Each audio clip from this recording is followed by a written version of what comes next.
शेतकरी मंडळी राम राम.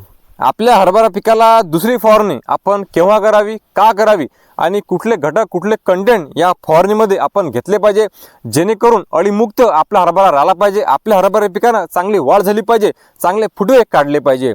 आणि सर्वात महत्त्वाचं म्हणजे मर रोग. आपल्या हरभरा पिकामध्ये मर रोग आला पाहिजे, नाही आला असेल तर आपल्याला कंट्रोलमध्ये करायचं आहे.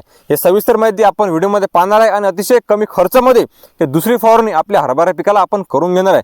म्हणून व्हिडिओ आपण पूर्ण पहा. आपण यूट्यूबवर व्हिडिओ पाहत असाल तर चॅनल सबस्क्राईब करून घ्या आणि फेसबुकवर पाहत असाल तर फेसबुकला फॉलो करून घ्या. म्हणजे शेतकरी हितार्थ आणि कामाची माहिती हे रोज आपल्यापर्यंत येणार आहे. सबस्क्राईब करायला आणि फॉलो करायला ₹1 खर्च येणार नाही, परंतु रोज लाख मुलाची माहिती आपल्यापर्यंत पोहोचणार आहे. आता सगळ्यात महत्त्वाचं म्हणजे या दुसऱ्या फवारणीमध्ये, हरभऱ्याच्या दुसऱ्या फवारणीमध्ये आपल्याला तीन गोष्टी घ्याव्या लागतात. पहिलं म्हणजे अळीनाशक, दुसरं म्हणजे बुरशीनाशक, तिसरं महत्त्वाचं म्हणजे टॉनिक. तीनच घटक घेऊन अतिशय कमी खर्चामध्ये ही फवारणी आपल्याला करून घ्यायची आहे. सगळ्यात पहिला प्रश्न म्हणजे आपल्या हरभरा पिकाला ही दुसरी फवारणी आपण केव्हा करावी.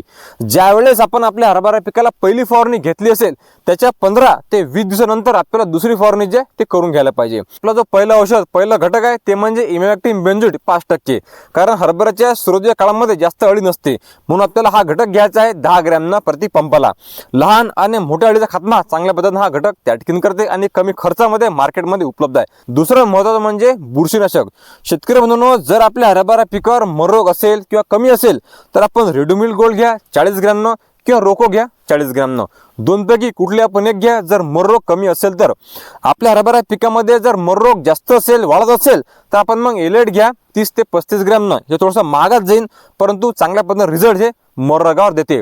जर आपल्या हरभरा पिकावर कुठल्याच प्रकारचा मर रोग नाही, हरभरा पिवळा नाही, काही नाही, मग प्रोपिकोनाझोल हे घ्या 15 ml जे आपल्या टीलमध्ये पाहायला मिळते. तिसरं शेवटचं आणि महत्त्वाचं म्हणजे यामध्ये आपल्याला घ्यायचं टॉनिक. टॉनिक काय काम करणार आहे की आपल्या हरभरा पिकाची वाढ हे चांगली होईल, चांगले फुटवे हरभरा पिकाला निघणार आहे. तर यामध्ये आपल्याला घ्यायचं आहे बायोडेक्स 40 ml प्रति पंपाला. या बायोडेक्स टॉनिकमध्ये खूप चांगले अन्नद्रव्य उपलब्ध आहे जे की आपल्या पिकांना याची गरज असते आणि हे वापरल्यामुळे आपल्या हरभरा पिकाची वाढ हे चांगली होणार आहे, हरभरा फुटवे हे चांगले निघतील.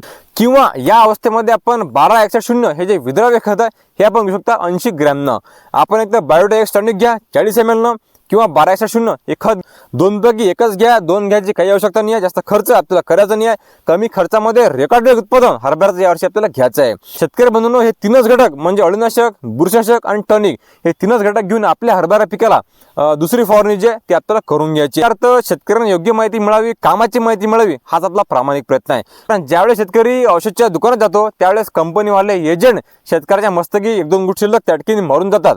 परंतु शेतकऱ्यांना योग्य माहिती मिळावी, शेतकऱ्यांना योग्य औषध भेटावी, योग्य फवारणी भेटावी हाच आपला प्रामाणिक प्रयत्न आहे. व्हिडिओ आवडला असेल लाईक करा आणि बाकी शेतकरी बांधव असतील त्यांना शेअर करा. म्हणजे कामाची माहिती हे सगळ्यांना भेटलीच पाहिजे. या व्हिडिओमध्ये आपण थांबणार येतच, परत भेटू नवीन व्हिडिओमध्ये नवीन माहिती घेऊन. सबस्क्राईब करून घ्या यूट्यूबला आणि फेसबुकला फॉलो करून घ्या. म्हणजे हरभरा पिकाचे, तूर पिकाचे, कापूस पिकाचे, गहू पिकाचे आणि इतर जे आपले पिकं असतील कामाची माहिती आणि रोज व्हिडिओ आपल्याला पाहायला मिळणार आहेत. धन्यवाद. जय जवान, जय किसान.